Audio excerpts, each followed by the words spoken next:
নেতারা এসে বালির দাম ঠিক করে দিচ্ছেন, ঠিকাদাররা এসে বালির দাম ঠিক করছেন। বীরভূম যেখানে বালির আতুর ঘর, সেখান থেকে বালি চলে যাচ্ছে দেশ বিদেশে। সেই এলাকার মানুষেরাই এখন বালি পাচ্ছেন না। বালি কিনতে হচ্ছে হাজার হাজার টাকা দিয়ে। আর এর পরিপ্রেক্ষিতে বালির অভাবে একদিকে যেমন সাধারণ মানুষেরা সমস্যায়, ঠিক সেই রকমই নির্মাণ শিল্পের সঙ্গে যুক্ত কর্মীরা কাজ পাচ্ছেন না। এর পাশাপাশি শুধু আবাস যোজনা প্রকল্পের আওতায় থাকা গ্রাহকরা কম দামে বালি পাবেন, এটা চলবে না। সমস্ত সাধারণ মানুষের ন্যূনতম দামে বালি দিতে হবে। এই দাবিতে আজ সোমবার ভারতীয় মজদুর সংঘের তরফ থেকে বীরভূম জেলাশাসক দপ্তরে একটি ডেপুটেশন জমা দেওয়া হলো।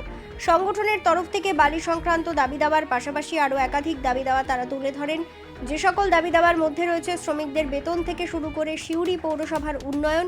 এই বিষয়ে বীরভূম জেলার ভারতীয় মজদুর সংঘের সভাপতি অনন্ত পাল কি জানালেন, শুনে নেওয়া যাক। আজকে বীরভূম জেলার সমস্ত অস্থায়ী কর্মচারীদের দাবি নিয়ে আমরা এসেছি। বীরভূম জেলায় অস্থায়ী কর্মীরা সমান কাজে সমান বেতন পাচ্ছে না, কেন্দ্র সরকারের নির্ধারিত ন্যূনতম বেতন পাচ্ছে না।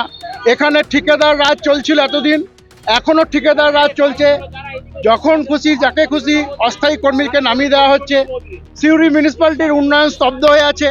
বালির দাম এক একজন নির্ধারিত করছে। কোনো নেতা এসে বালির দাম ঠিক করছে, কোনো ঠিকাদার এসে বালির দাম ঠিক করছে। বালির দাম নির্দিষ্ট হতে হবে। আমাদের বহু সংখ্যক মানুষ যারা বালি শিল্পের সাথে কর্মের সাথে যুক্ত, কনস্ট্রাকশন মজদুর যারা আছেন, তারা বালির দাম বৃদ্ধি হওয়ার জন্য কাজ পাচ্ছে না, কাজ বন্ধ হয়ে গেছে। তাই সিউড়ি শহর যেখানে বালি পাওয়া যায়, বীরভূম জেলার বালি চলে যাচ্ছে গোটা ভারতবর্ষে। আর বীরভূম জেলার লোককে বালি কিনতে হচ্ছে 10,000 টাকা গাড়ি। এ অনিয়ম চলবে না।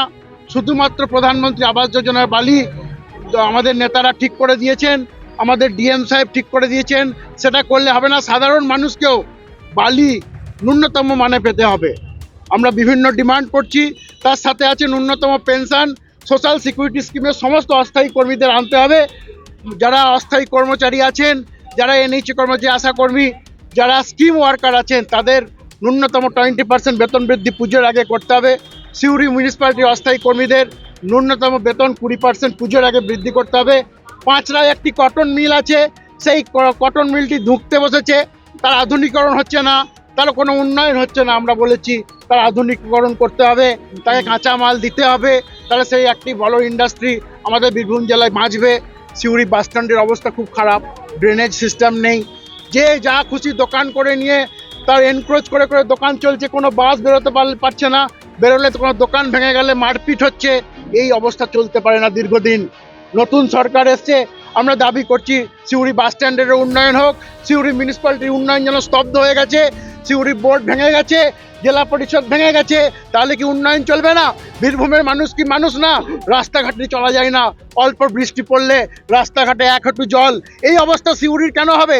আমরা কি উন্নয়ন সিউড়ি দেখে যেতে পারবো না? আমরা আমাদের ডিমান্ড, ভারতীয় মজদুর সংঘের ডিমান্ড, এগুলো করতে হবে সিউড়ি রেলে। আর যারা রেলের হকার যারা আছেন, তাদেরকে জোর জুলুম করে আরপিএফরা তাদের কলার ধরে 5,000 4,000 টাকা করে আদায় করছে। কিসের টাকা আদায় করবে? কিসের ঘুষ আজকে চলবে? আমরা এটা চলতে দেবো না। আমরা বলেছি প্রত্যেকটা হকার তার নির্দিষ্ট আই কার্ড আছে ভারতীয় মজদুর সংঘের, তারা হকারি করবে। তাদের যখন কলার ধরে তাদের নামিয়ে দেওয়া চলবে না। যারা অস্থায়ী কর্মী এখানে আছেন, শুধু সিউড়ি মিউনিসিপ্যালিটি নয়, আমাদের জেলা পরিষদেও আছেন, আমাদের ইরিগেশনে আছেন, আমাদের যারা ইলেকট্রিক দপ্তর, বিদ্যুৎ দপ্তরে আছেন, যারা পরিবহনের মধ্যে অস্থায়ী কর্মী আছেন, যারা হসপিটালে অস্থায়ী কর্মী আছেন, তাদের সমকাজে সমবেতন দিতে হবে। ঠিকাদারি প্রথা চলবে না। ঠিকাদাররা তাদের বেতন দিচ্ছে না মাসের পর মাস, পুজোর আগেও তারা বেতন পাচ্ছে না। এটা কেন হবে? যখন তারা ঠিকাদারি টেন্ডার ভরেছিল, তখন কি বলেছিল যখন টাকা পাবো তখন দেবো? তখন বলেছিল মাসে মাসে আমরা বেতন দেবো। এইসব ঠিকাদারিদের বিরুদ্ধে আমাদের লড়াই চলছে।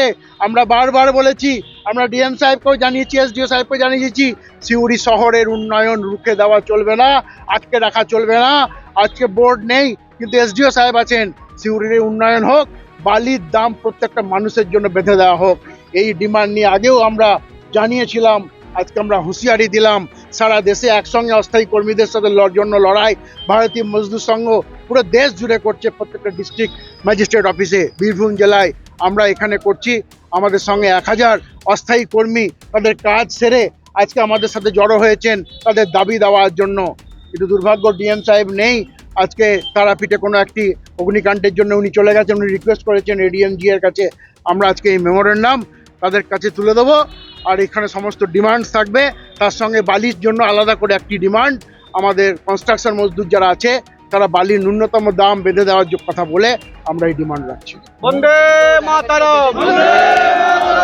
এই জায়গায় দাঁড়িয়ে দেখা যাচ্ছে যে এই বালির দাম আবার আপনারা বিরোধিতা করেন। একজন মন্ত্রী এবং বিধায়ক বেঁধে দিয়েছিল দাম। মন্ত্রী এবং বিধায়ক বালির দাম বেঁধেছেন, যারা প্রধানমন্ত্রী আবাস যোজনায় ঘর করবেন তারা বিডিওকে অ্যাপ্লাই করে তাদের জন্য।